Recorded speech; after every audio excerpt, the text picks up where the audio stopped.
at least for now. I cannot allow the NAACP, this White House, and other people to drag us into this constantly. We're going to keep our heads above water, and we're going to focus on saving this country. So I'm not taking any calls on this. We're moving on. Now, I want to get back to this Elena Kagan vote that's coming up on the Supreme Court. Ed Whalen is a good friend of mine, smart as hell.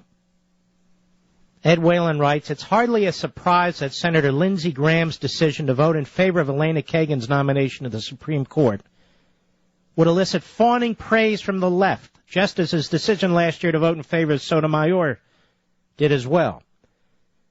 But Dana Milbank, the reporter for the Washington Compost, the phony reporter, his love letter to Graham in his column today is beyond embarrassing.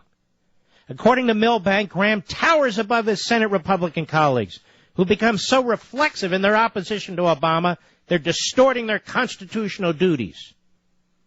Now, how, you might wonder, are Republicans who vote against Kagan distorting their constitutional duties? Well, it's quite simple, says Milbank. Quote, I think there's a good reason for a conservative to vote yes, and that's provided in the Constitution itself. Graham told his peers before reading to them from Federalist Number 6 by Alexander Hamilton. The Senate should have a special and strong reason for the denial of a confirmation, he read, such as to prevent the appointment of an unfit character from family connection, from personal attachment, from a view to popularity. Graham said Kagan has passed all these tests envisioned by the framers. Milbank also lauds Graham's penetrating indictment of the tribal logic that has taken his colleagues. That penetrating indictment apparently consists largely of Graham's assertion that our obligation to honor elections requires voting in favor of Kagan. Well, a few observations, writes Whalen. Number one, if Milbank had troubled himself to examine the passage from the Federalist Papers that he and Graham imagine is so compelling, he would have discovered that Graham was referring to, and misquoting, Federalist 76, not number 6. The transcript reveals that the original error was Graham's. More importantly, that passage can't remotely bear the meaning that Graham would impose on it. Hamilton is explaining in Federalist 76 why it is proper for the Constitution to confer on the President the power of nominating officers of the United States generally. Now, in that context, he predicts that the Senate would not often reject presidential nominations because it would not have much of an incentive to do so. Hamilton explains that the Senate's role in confirming nominees is nonetheless valuable. Quote, it would be an excellent check upon a spirit of favoritism in the president and would tend greatly to prevent the appointment of unfit characters from state prejudice, from family connection, and so forth. In other words, it's simply absurd to read these passages as setting forth Hamilton's supposed view that senators, in voting on a Supreme Court nominee, shouldn't consider whether the nominee has a sound judicial philosophy and a sound understanding of the Constitution. These passages don't remotely speak to that matter.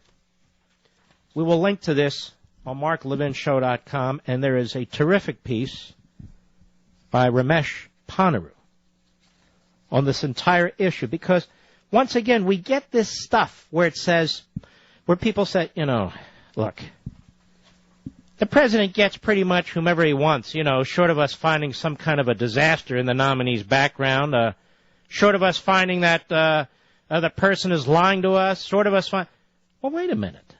Don't senators have obligations too? Don't senators have responsibilities too? Ponnuru writes in part, Charles Krauthammer said it better than they would have said it, but a lot of Republicans were surely nodding in agreement as they read the columnist's argument that they should vote to confirm Sonia Sotomayor solely on the grounds consistently violated by the Democrats, including Obama, that a president is entitled to deference on his Supreme Court nominees, particularly one who so thoroughly reflects the mainstream views of the winning party. Elections have consequences, wrote Krauthammer at the time. Well, Ramesh disagrees. Yes, elections have consequences, but that's really not the point. Krauthammer is all too correct. Among the doleful consequences of our last elections is that our future is highly likely to include Justice Sotomayor. The question is whether Senate Republicans, who were also elected should be compelled in the elevation? The answer is no. We'll be right back.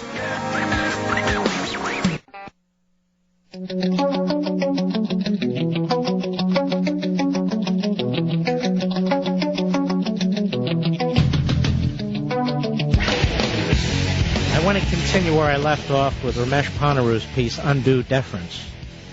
Obama has the constitutional power to nominate whomever he likes to the Supreme Court, but it's not as though he had a mandate to promote liberal activism on the bench. And he goes on. Obama did not campaign on any platform like to promote liberal activism. They're talking about Sotomayor. This is a year ago, but it applies to Kagan, is the point. Sotomayor's confirmation can play an important role, for example, in the invention of a federal constitutional right to same-sex marriage. Yet Obama didn't campaign on any such platform. He campaigned instead as an opponent.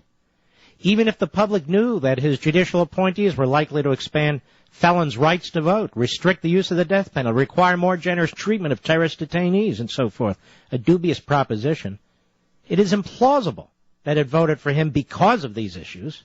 And even if the public had voted on that basis, Republicans would be bound to ask whether a vote for liberal justice furthered their duty to safeguard the Constitution.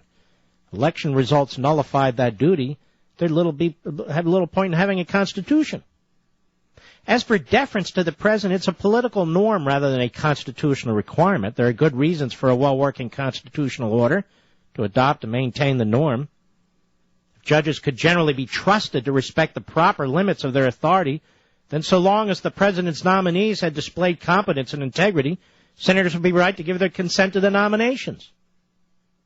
Even in that situation, senators would expect to disagree with the nominees from time to time.